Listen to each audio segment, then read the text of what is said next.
Hello, I'm going to be reading an excerpt out of my book. I'm going to be doing Chapter 2, A Little Bit About Me.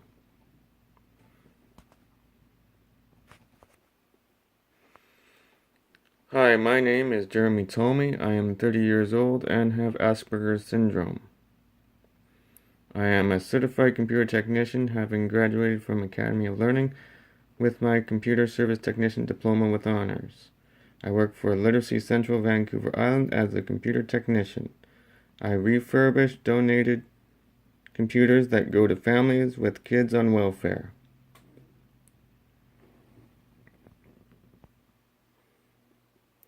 I live with my parents in a 500 square foot bachelor pad. They converted the carport into a living space for me. It has a walk-in closet and a full bathroom. I just share the laundry room, kitchen, and dining room. I love computers, hockey, Star Trek, video games, alternative music, crime TV shows, most movies except romantic comedies, Lord of the Rings, Harry Potter, most fantasy and sci-fi books, movies and games, Netflix, Apple products, reading, writing, and blogging, Facebook, cartoons, comics, and so much more.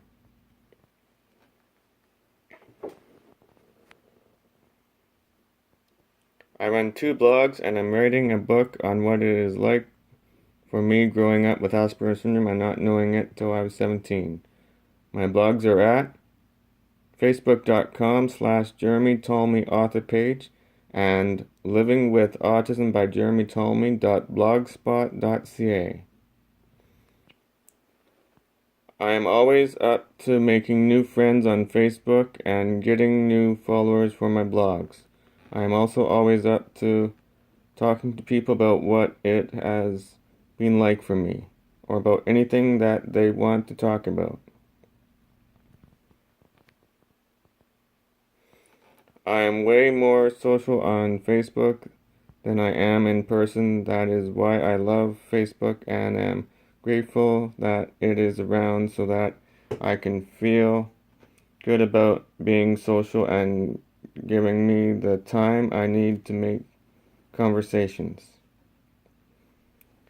It is a catch-22 being high functioning because I am too high functioning to get any real help, but not high functioning enough to keep a job or live on my own. I have gone through 5 jobs in the last 6 years so far, and it does not look like it is going to get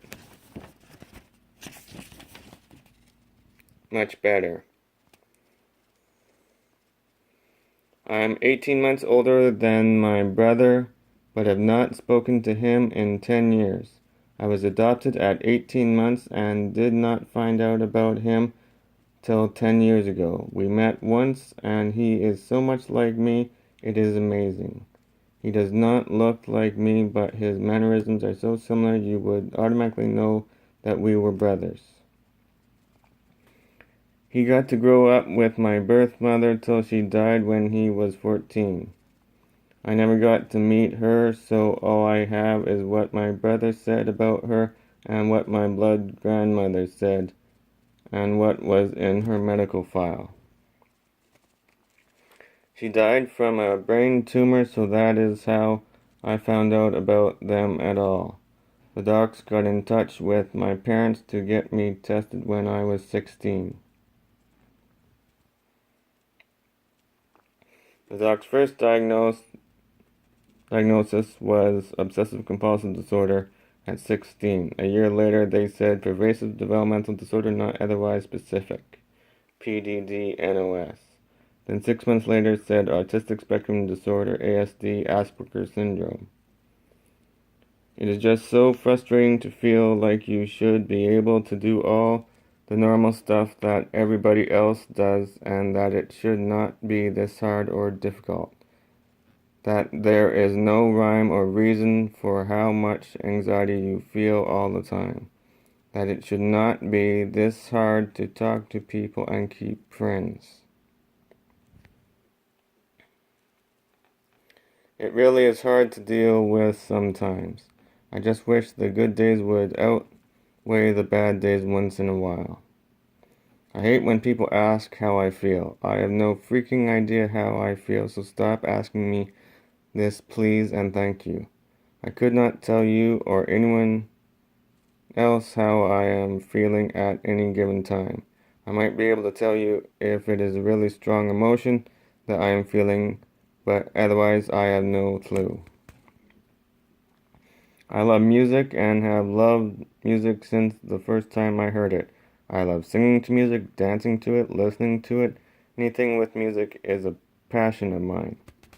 I calm down drastically when listening to music, so whenever I get upset or am starting to have a meltdown, I grab my iPod and plug in the earphones and play some music, and it calms me right down in no time. I did not start to read for fun till I was 18, and my parents bought me the first Harry Potter book. Till then, I thought reading was just a waste of time and would have nothing to do with it. Since then, I have become a big-time reader and have read more than 50 books for fun.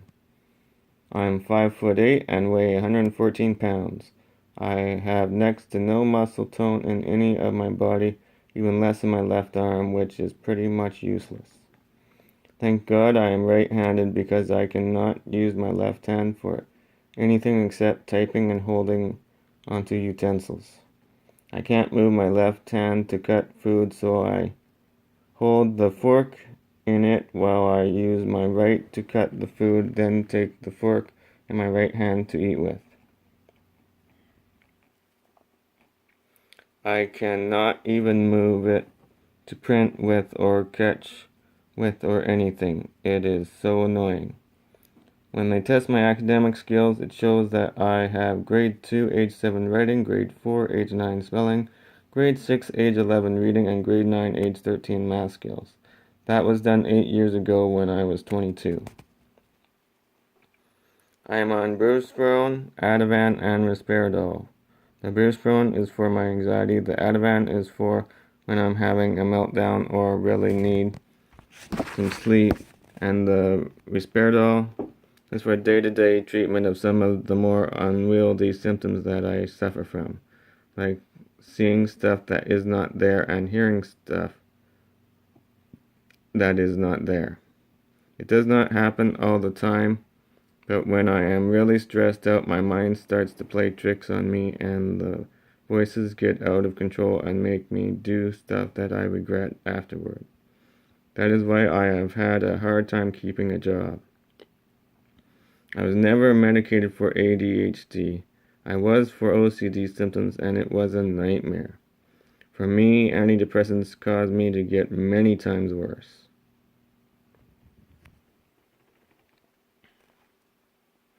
I found turn-based computer games to help a lot, like Civilization and games like that.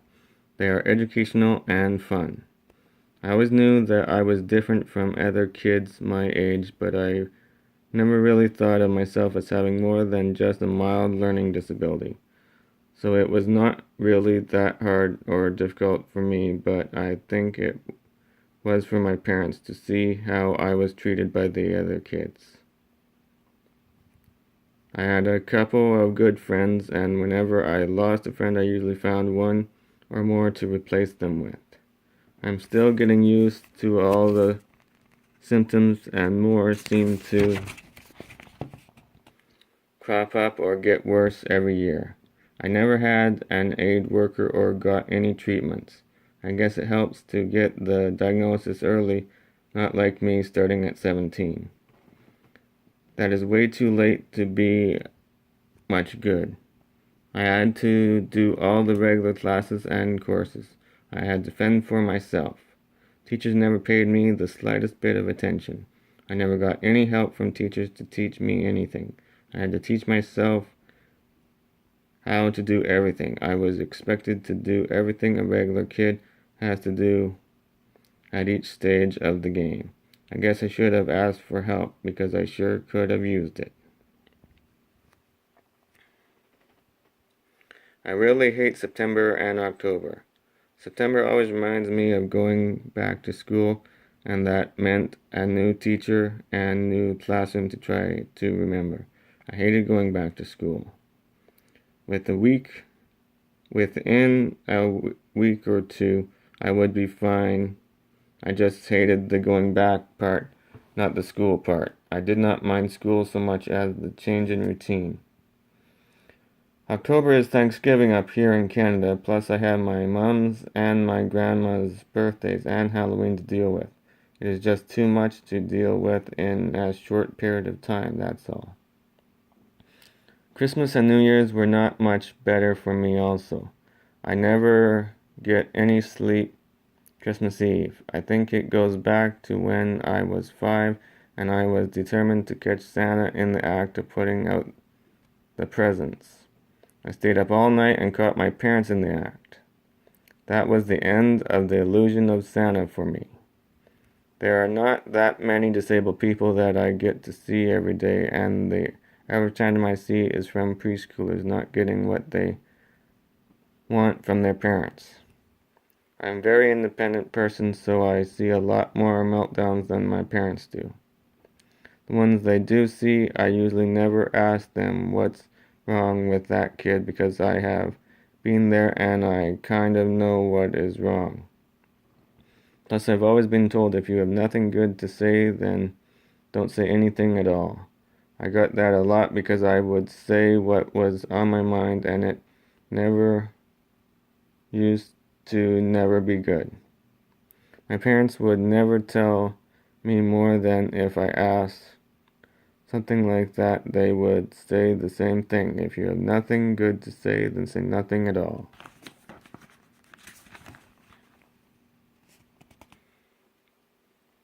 I hate speaking in public. It gives me a total meltdown every time I have to do it.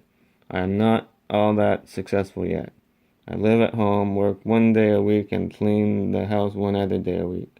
I have just been published and do not make any money other than what the government gives me. I work as a volunteer and only get $30 a week from my parents for keeping the house clean. I think of all the crazy things I asked for Christmas and my birthday, like a horse, dirt bike, go-kart, hovercraft, trip to space, a pet T-Rex, compared to some like a new game or book or comic or upgrade to my computer, or even a dog or cat seems small compared with some of the stuff I thought up myself. Most of my dreams come true for me. I am always having moments where I feel like I have already done them before, and then I realize that I had a dream of doing exactly the same thing. I think that my whole life has already been planned out and I am just going along for the ride. I also have major anxiety issues and have a hard time adjusting to any change, period. The start of school was very hard on me, and I still get upset come September because of the start of the school year. I've been diagnosed with social phobia also, so it is a double whammy if I have to have a change and have new people involved in the new change. When I was 12, we moved, and it was really hard on me. I did not say anything to my parents about how hard it was. It took me 3 years to get adjusted to the new house and location. I acted really bad for those 3 years and got into a lot of trouble. I skipped 2 months of school without my parents knowing till one of the teachers bumped into them at the grocery store and asked if I was alright because I had missed the last 2 months of school. I also racked up $500 in long-distance phone charges in 1 month, phoning movie studios and threatening to sue them for movies that used names that I had thought of using it. That was a really bad time in my life, but it did get better. I wouldn't share with anyone. It did not matter who they were. My parents kept having to tell me that I had to learn to share my stuff. I got over it eventually, but it did take a very long time to learn the art of sharing. I was 17 when I got the diagnosis of Asperger's syndrome ASD. So for me, I would have liked to have known much sooner than that, so that I could have had the proper support in school.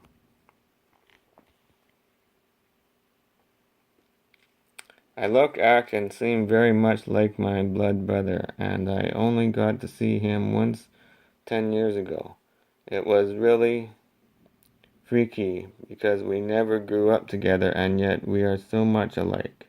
He has the same mannerisms, body language, speech patterns, and everything. It makes you wonder how much nurture has to do with it or if it is mostly nature. The genetic code that binds you together is stronger than anything on the planet. I watch crime TV shows and medical dramas. I play virtual hockey games and watch hockey on TV. I blog about what it was like growing up as me. I read fantasy books and listen to their audiobooks. I play strategy games on the computer and fiddle with the computer to try and keep it in perfect working order. That is what I do these days to make me happy. I play the drums, piano, and trombone and got good at each one of them. I got my driver's license but chose not to drive because I do not feel safe driving. I fixed computers for a living and was the top student in my class at college. And I have had several girlfriends over the years. All this having ASD. So it is possible to live a semi-normal life. Hang in there, it does get better. I think the only one that should be called an expert on ASD is someone who has ASD and is able to talk about what it is like to have it. You can ask me anything and I will try to answer it. I can't answer questions that I have not been asked. Whenever I find a post that goes into something that I have knowledge in, I comment on it and post the comment on my blog if it is worthwhile. I think everybody should benefit from my experiences.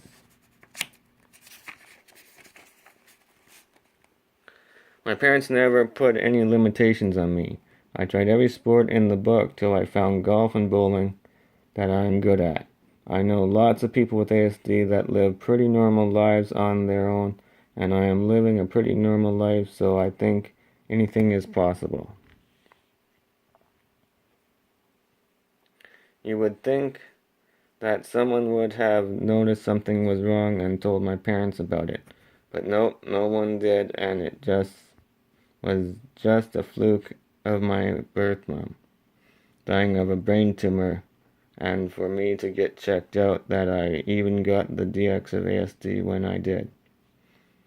I wear a pin on my jacket of autism support puzzle piece and symbol A. I like people to know that I am autistic so that they can see the other side of it. Most people think of autism as being the classic aloof form and don't realize how varied the disorder is.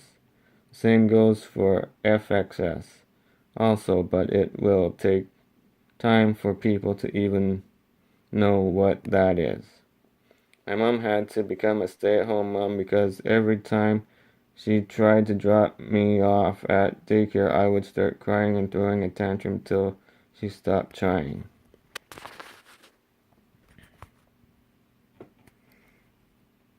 Daycare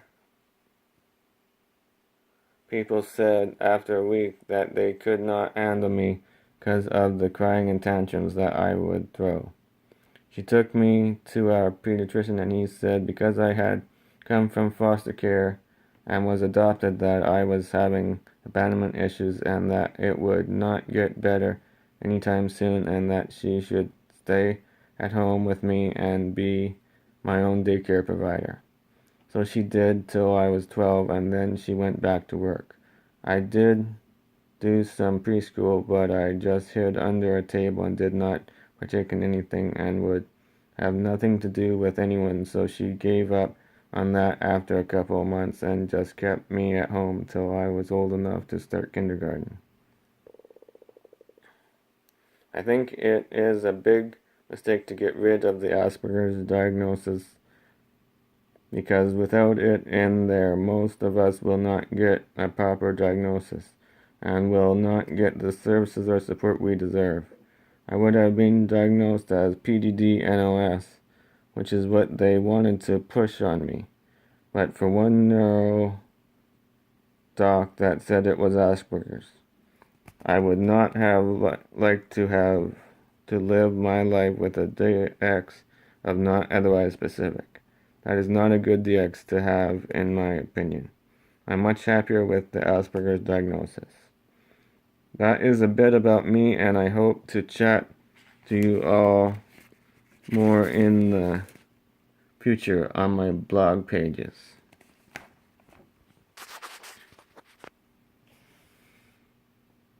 Just an update, that was done back in 2012.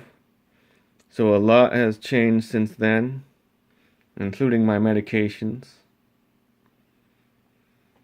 I am on 10 milligrams of olanzapine, 3 milligrams of Abilify, 500 milligrams of Divoprolex, and a quarter of a milligram twice daily of clonazepam. I am also now working part-time 4 days a week at the local library, putting books and movies away.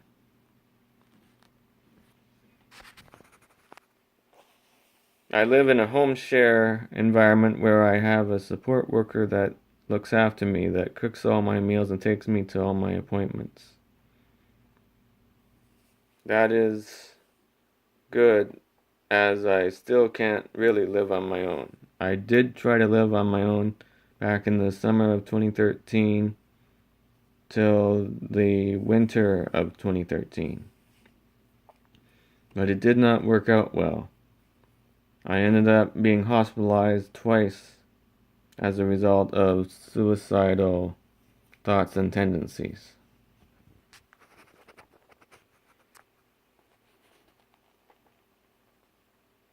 I hope you have enjoyed this video, and there is more videos to come.